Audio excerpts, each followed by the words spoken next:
전격 인터뷰 먼저 더불어민주당 전략기획위원장을 맡고 있는 이해식 의원 만나 현안 살펴보겠습니다. 의원님 어서 오세요. 네, 감사합니다.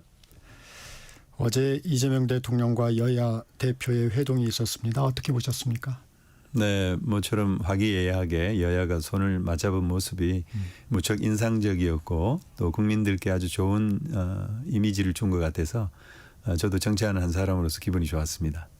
말씀하셨지만 여야 대표가 일단 악수를 한 것만도 성과 아닌가요? 네, 그렇습니다. 악수도 안 하고 말도 안 하고 뭐 그렇게 지냈는데 이제는 대화하고 서로 또 양보할 건 양보하고 정치를 말 그대로 복원하는 그런 노력을 해야 될 것 같습니다. 주목하셨던 메시지 있었을까요? 이 모두 발언에 좀 뼈 있는 얘기들을 하지 않았습니까? 네. 정청래 대표는 내란 청산이 중요하다. 그리고 민생이라고 하는 것도 결국 개혁이고 개혁이 민생이다. 뭐 그런 얘기를 하면서 국민의힘이 내란의 강을 건너기를 그 내란 청산에 협조해 주기를 이제 바랬고 장동혁 대표는 장동혁 대표대로 지금 특검법 개정안이라든가 또 내란 특별재판부 관련돼서는 대통령이 뭐 제2요구권을 행사해달라 이런 얘기까지 하면서 상당히 자당의 입장을 강하게 표출한 거 그런 게 상당히 기억에 남죠. 네. 이번 회동에서 민생경제협의체 구성에 합의를 했습니다. 어떤 네네. 활동 좀 기대해 볼 수 있을까요? 뭐 얘기가 나왔습니다마는 공통 공약이 있습니다. 지금 대선 치른 지가 얼마 안 됐는데 공통 공약을 입법화하는 것은 사실은 뭐 여당이나 야당이나 이견이 별로 없고 또 국정기획위 단계에서도 사실 국정기획위원회가 야당의 공약도 쭉 스크린을 해가지고 담을 수 있는 것은 다 담았거든요. 네. 그래서 그런 작업들이 먼저 이루어졌고 또 이런 민생경제협의체를 통해서 구체적으로 또 정기국회에 들어가면 늘 이렇게 만나고 협상하기 때문에 상당히 성과를 내려면 충분히 성과를 낼 수 있다 이렇게 생각합니다. 이 여야가 관심 있는 민생 법안이 좀 다를 수도 있을 텐데 여당 입장에서는 어떤 부분을 좀 시급히 생각하고 계십니까? 지금 현안으로 보면은 뭐 물가 문제가 상당히 심상치는 않습니다만은 그러나 정청래 대표의 말씀대로 사실 제일 중요한 것은 내란 청산입니다. 우리 이재명 대통령의 선거 슬로건이나 공약도 그랬지만은 네. 전체적으로는 회복과 성장이거든요. 제일 중요한 것은 망가진 어떤 국정의 시스템, 민주주의 이런 것을 먼저 회복한 다음에 그 다음에 성장이 있다라고 하는 것이기 때문에 결국 내란 청산이 가장 중요하고 정청래 대표의 말씀처럼 개혁이 민생이고 민생이 개혁이다. 이제 그런 면에서 보면 어제 오찬 회동에서도 강조를 했습니다만 국민의힘이 빨리 이 내란을 극복하는 거, 내란의 강을 건너는 거, 이제 그것이 중요하지 않을까 그렇게 생각합니다. 근데 그런 부분으로 협의를 하다 보면 아무래도 충돌이 있을 수밖에 없을 것 같은데 예전에도 이런 협의체 만들면 꼭 실무일 협의에서 대립하다가 좀 삐걱거리고 했습니다. 네네. 이게 좀 잘 되려면 여야 어떻게 좀 접근해야 될까요? 우선 이제 민생경제협의체라고 하는 그 말 그대로 그야말로 민생 사안만 다룬다면은 성과를 낼 수도 있겠죠. 그러나 저는 지금 정치권의 논의와는 다르게 3특검이 지금 진행되고 있지 않습니까? 네. 특히 내란특검 같은 경우는 어떤 면에서는 국민의힘을 정면으로 겨냥하고 있거든요. 추경호 원내대표와 조지현 의원에 대한 원내대표. 네. 압수수색이 있었고 네. 그리고 또 피의자로 적시를 했단 말이죠. 그리고 이 12월 3일 계엄 선포될 당시에 추경호 원내대표가 문자를 보내면서 국회로 와라, 당사로 와라, 국회로 와라, 당사로 와라 이렇게 상당히 그 4번씩이나 장소를 바꾸는 이제 그런 것들이 결국은 표결을 방해하려고 그런 거 아니냐. 그리고 그때 당시 이 추경호 원내대표는 또 국회 원내대표실에 있었는데 원내대표실에 조지현 당시 그 원내대변인하고 같이 모여 있었던 의원들이 뭐 이미자 의원이라든지 뭐 김희정 의원 등 여러 의원들이 있습니다. 그 의원들이 또 특검에서 지금 참고인 신분으로 부르고 있거든요. 네. 근데 이 참고인 신분으로는 뭐 안 나가도 되지만 계속 안 나올 경우에는 뭐 이렇게 피고발인 신분으로 전환을 한다든가 해서 강제 수사에 또 착수할 수도 있습니다. 이제 그렇게 되면은 국민의힘 입장으로서는 매우 곤혹스럽고 네. 상당히 많은 숫자의 의원들이 이런 사법 리스크를 안고 가야 되는 상황에서 가뜩이나 장동혁 지도부가 집권 기반이 취약한데 가까스로 그 아스팔트 극우 세력에 기대서 당선이 되지 않았습니까? 그런 상황에서 의원들의 어떤 그런 그 신상과 관련된 정치적 생명이 달려 있는 문제를 소홀하게 취급하기는 어려울 거거든요. 네. 이제 그런 측면에서 보면 이제 두 가지 선택이 있다고 보여져요. 하나는 아주 강경한 투쟁으로 나가는 거. 원래 당선됐을 때 그렇게 얘기를 했죠. 네. 예, 뭐 이재명 대통령을 끌어내리겠다. 그리고 이 뭐 아주 극한 투쟁을 암시하는 네네. 그리고 뭐 심지어는 정기국회 보이콧하겠다. 네. 이렇게까지 나왔는데 어제 보니까 결국 저는 노선을 변경한 것이다. 두 가지 선택지 중에 결국 유화적인 노선 그리고 정치의 복원 최선을 다해서 이런 그 민생 문제에 천착하고 그런 모습을 보여줌으로써 오히려 이런 어떤 사법적 위기 이런 것을 돌파하려고 하는 하나의 수 아니냐 이렇게 생각이 됩니다. 아, 그런 의도가 엿보였다. 예. 이 대통령의 언급대로 여당이 더 많이 가졌으니까 좀 더 많이 양보해야 되지 않겠느냐. 정청래 대표도 그러겠습니다 했습니다. 어떻습니까? 네, 아주 뭐 좋은 말씀이고 또 저는 그것이 하나의 원칙이라고 생각을 합니다. 그래서 저희 당도 그런 차원에서 여야 이런 영수회담의 어떤 성과 이런 것을 이어가기 위해서 노력해야 되지 않을까 그렇게 생각합니다. 이 장 대표가 앞서도 언급해 주셨지만 대통령께 요청한 제2요구권 행사. 이게 현실성이 있을까요? 뭐 이재명 대통령은 윤석열 전 대통령하고는 다르겠죠. 내란 속의 윤석열하고는 완전히 다르죠. 국회는 국민의 대표기관이고 국민의 대표기관이 의결을 통해서 보낸 것에 대해서 제2요구권을 행사를 하지는 않을 것입니다. 저희 생각에는 만약 그런 상황이 정말 이 법안에 대해서 대통령이 좀 더 숙고를 해야 된다는 생각이 있다면 당정 간의 협의가 먼저 돼서 당연하죠. 그런 상황이 되지는 않지 않겠습니까? 그렇습니다. 네. 네. 일단 이번 주 원래는 3대 특검법 개정안 처리 얘기도 좀 나왔었는데 어떻게 될까요? 지금 당 원내 지도부는 이 3특검법 개정안을 처리한다는 방침입니다. 네. 그래서 11일 정도의 그 법안을 상정하고 그러면 이제 차례대로 필리버스터를 하게 되겠죠. 그래서 그런 과정을 거칠 것으로 지금 예상하고 있습니다. 당 전략기획위원장을 맡고 계신데 이 정청래 대표 출범 이후에 정광석화 개혁을 추진하고 있습니다. 네. 이 같은 전략에 대한 여론의 움직임은 좀 어떻게 평가하고 계십니까?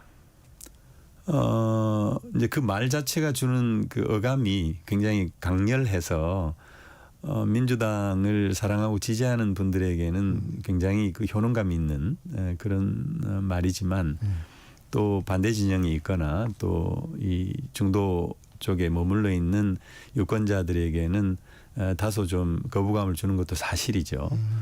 그래서 이제 그러나 물론 정청래 대표가 이런 점을 잘 알고 있고 또 그럼에도 불구하고 이 내란이라고 하는 것은 대한민국 민주주의 역사에서 다시는 있어서는 안 될 너무나도 중차대한 사안이기 때문에 그런 다소의 뭐 이렇게 어색한 또는 내지는 뭐 손해라 그럴까요? 그런 것을 각오하고라도 그렇게 강한 메시지를 냈던 것이고 그런데 어제 이제 여야 영수회담을 통해서 서로 손도 잡고 네. 그리고 많이 가졌으니까 또 양보를 좀 해야 된다라고 하는 대통령 말씀에 긍정하면서 저는 뭐 분위기가 좀 좋게 바뀌지 않을까 이제 그렇게 보고 있습니다. 이 정부조직 개편안도 살펴보겠습니다. 의원님께서 이제 국정기획위 정치행정분과장으로 활동하셨는데 이 검찰개혁, 사법개혁에도 좀 밑그림에 관여하신 거죠? 네, 그렇습니다. 원칙적으로 수사와 기소를 분리하고 중수청과 공소청을 만들고 그리고 당시에는 이제 법무부의 탈검찰화까지 해서 검찰개혁을 완성하겠다. 이 큰 어떤 청사진 이것은 이제 국정기획위원회에서 제시를 했었는데 지금 뭐 국정기획위원회에서 정리한 안대로 가고 있는 게 아닌가 생각이 됩니다. 이 정성호 법무장관 1차 수사기관의 행안부 집중에 우려를 표했었는데 당의 입장이 일단 관철이 됐습니다. 네. 국민의힘에선 청청래 대표에 대해 여의도 대통령이라는 표현도 썼습니다. 이 문제에 대한 당정 간의 차이는 어떻게 보셨습니까? 당정 간의 그 큰 차이는 없고요.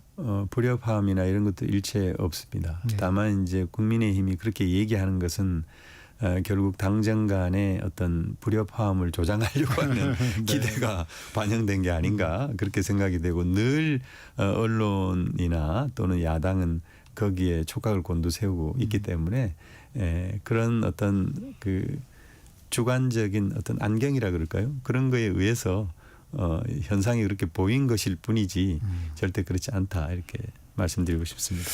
전략통이시니까 이 얘기도 여쭤보겠습니다. 1차 수사기관에 대한 사법통제 시스템, 네. 이제 예를 들어서 경찰의 불송치 사건에 대한 보안 수사 부분, 이건 좀 어떻게 해결해야 될까요? 물론 이제 후속 논의가 계속 이어지겠지만. 네, 그렇습니다. 그래서 중수청 설치법 그리고 뭐 형사소송법 이런 걸 정리를 하면서 구체적으로 담아야 되는데요. 네. 뭐 당내에도 약간의 이견이 있습니다. 그런데 전체적으로 보면은 보안 수사를 직접 줄 것인가 아니면은 보안 수사를 그냥 요구하는 수준에서 머물 것인가 이런 것인데 직접 주게 되면은 수사와 기소를 분리한다라고 하는 그 원칙에 맞지 않는 거 아니냐. 결국 보안 수사권을 활용하고 확대해서 또 이런 그 권한을 남용하는 사태가 벌어지지 않으리라는 보장이 없지 않느냐. 그래서 지금 개혁의 초반이기 때문에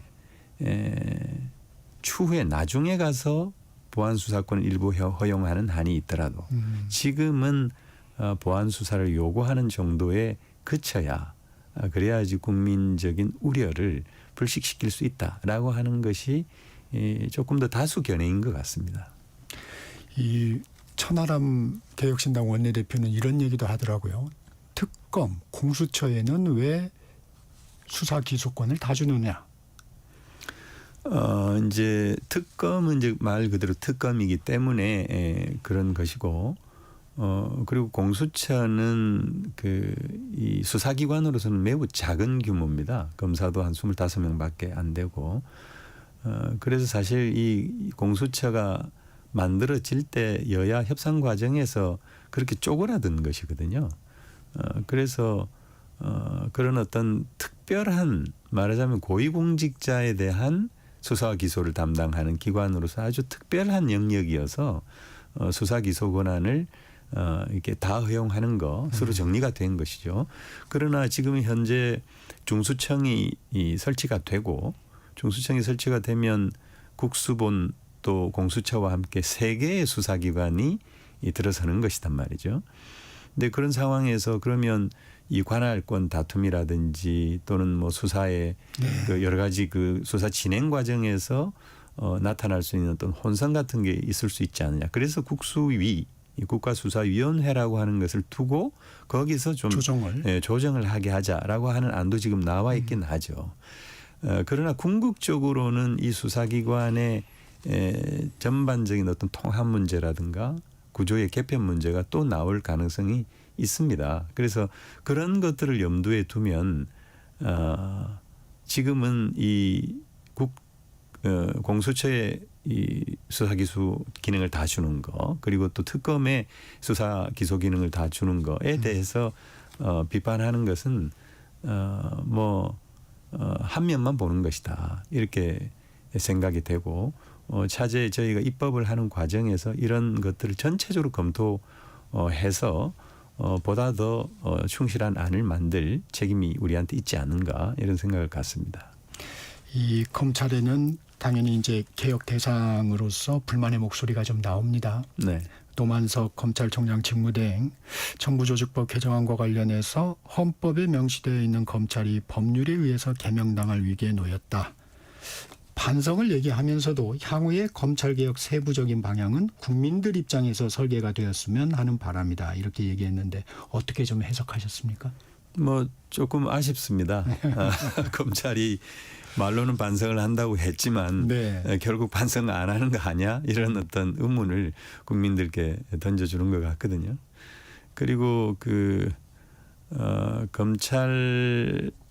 검찰이라고 하는 것이 헌법에 없습니다. 검사는 있습니다. 검사는 2번 나오고요. 검찰총장이 있죠. 검찰총장이 1번 나오죠. 네. 근데 이 검찰총장이 나온다고 해서 검찰청이라고 하는 것이 헌법기관이다. 이것은 확대 해석한 거죠. 헌법에 나오는 기관은 아니죠. 헌법기관은 아닙니다. 이 직위일 뿐이죠. 근데 이 직위라고 하는 것은 헌법과 다르게 부를 수 있습니다. 예를 들면 시장군수구청장도 헌법에 없어요. 그런데 지방자치단체장이라고 나와 있습니다. 근데 시장군수구청장을 다 지방자치단체장이라고 부를 수는 없지 않겠습니까? 그래서 저는 참 아쉽게도 검찰의 어떤 인식을 보여주는 것이긴 한데 조금 더 이 국민의 어떤 우려가 뭔지 이런 것에 천착해서 조금 그 깊은 반성 이것을 먼저 하는 것이 순서가 아니겠는가 그렇게 생각이 됩니다. 이 검찰개혁의 필요성을 얘기하는 사건 중에 하나가 또 검찰의 건진법사 관봉권 DJ 분실 사건입니다. 대통령도 상설특검을 포함한 방안을 지시했는데 이거 어떻게 지금 윤곽을 좀 잡고 계십니까? 어떻게? 관봉권 DG를 분실했다라고 하는 검찰 수사관들의 말을 믿을 수가 없는 것이죠. 그리고 입법청문회에서 수사관들이 나와가지고 하는 그 태도라든가 뭐 이런 전체적인 맥락을 봤을 때 이것은 결국 검사와 검찰 수사관 간에 뭔가 문제가 있는 것이다. 그리고 이것은 액면 그대로가 아닐 수 있다. 뭐 조작됐을 혹은 뭔가 진실을 은폐하고 가리는 그런 면이 있다라고 하는 것을 저는 대통령께서 간파했다고 생각을 하고 네. 그래서 특검을 특히 이제 상설특검에 대한 검토를 지시했다고 생각이 됩니다. 그래서 상설특검은 국회 본회의에서 의결하거나 아니면 법무부 장관이 판단하거나 둘 중에 하나를 통해서 할 수 있는데요. 당도 이 상설특검을 추진하겠다고 또 발표를 하지 않았습니까? 그래서 이런 당정 간의 협의를 통해서 법무부 장관의 판단에 의해서 할지 국회의 어떤 의결을 통해서 할지 이런 것을 결정을 해야 되고 이 문제를 확실하게 가리기 위해서 상설특검을 통해서 하는 것이 바람직하다 이렇게 생각합니다. 일단 특검은 해야 된다. 네. 네. 이 내란 특별재판부 설치 관련해서 당내에서 공개 비판이 나왔습니다. 판사 출신인 민주당 박희승 의원 위험한 발상이다. 상권 분립을 무시한 윤 전 대통령의 계엄 총칼과 같다는 취지의 발언을 했는데 이 얘기는 어떻게 들으셨습니까? 뭐 박희승 의원께서 조금 세게 얘기를 네. 하셨는데 우리 국회에서 법안을 발의를 하면 상임위 단계의 문턱도 못 넘는 법안도 많습니다. 네. 본회의까지 통과하는 법안들은 더 적고요. 특히 이런 어떤 정치적 함의가 굉장히 네. 많이 내포되어 있는 그런 법률 같은 경우는 하나의 정치적 메시지로 읽는 것도 아주 현명한 방법이다 이렇게 생각이 되거든요. 내란 특별재판부를 과연 설치할 수 있느냐? 저 자신도 조금은 회의적입니다. 네. 그러나 왜 그런 주장을 하게 됐는가라고 하는 것을 저는 봐야 된다고 생각합니다. 윤석열 당시 그 피의자를 지기현 재판부가 상 얼토당토하게 풀어줬지 않습니까? 검찰은 또 즉시항고도 포기하고 풀어줬습니다. 그리고 지금 내란과 관련해서 가장 중요한 혐의자 중에 한 사람인 한덕수 국무총리의 영장도 기각이 됐습니다. 국민들이 봤을 때 이 내란 재판이 제대로 되는 건가? 라고 하는 우려를 당연히 제기할 수가 있죠. 그리고 박근혜 최순실 국정농단 사건 같은 경우는 일주일에 재판을 2번씩 3번씩 하고 그랬는데 지금 지기현 재판부는 일주일에 한 번도 제대로 안 하고 있습니다. 정청래 대표가 침대 축구하는 거 아니냐 네. 이런 비판도 제기했지만 지기현 판사의 이런 개인적인 비위도 있었고 이런 것에 대해서 이 조희대 대법원장이 아무런 조치를 하지 않았습니다. 이런 것들을 보면서 이 내란 재판을 믿을 수가 없다라고 하는 것이죠. 근데 그런 면에서 이런 내란 특별재판부라기보다는 내란 재판을 전담하는 재판부는 설치할 수 있는 게 아니냐. 그리고 세월호 사건 때도 세월호 사건을 담당하는 재판부를 별도로 꾸리려고 했었거든요. 근데 그런 것들을 감안해서 법안을 낸 것인데 이 법안을 내는 과정에서 조금 이제 이렇게 강도를 세게 하다 보니까 약간 헌법에 위반된 될 소지가 있지 않느냐라고 하는 비판을 받게 된 건데 또 우리 자당의 의원님이 또 너무 세게 말씀하셔가지고 어떤 논란의 초점이 이렇게 옮겨갔는데 중요한 것은 그게 아니다. 내란 재판에 대한 국민적 우려 그리고 이 국민적 우려를 어떻게 불식시킬 것인가라고 하는 어떤 우리 민주당의 고민 이런 것을 봐야 된다 이렇게 생각합니다. 네, 오늘은 여기까지 듣겠습니다. 지금까지 더불어민주당 전략기획위원장 이해식 의원이었습니다. 고맙습니다. 네, 감사합니다.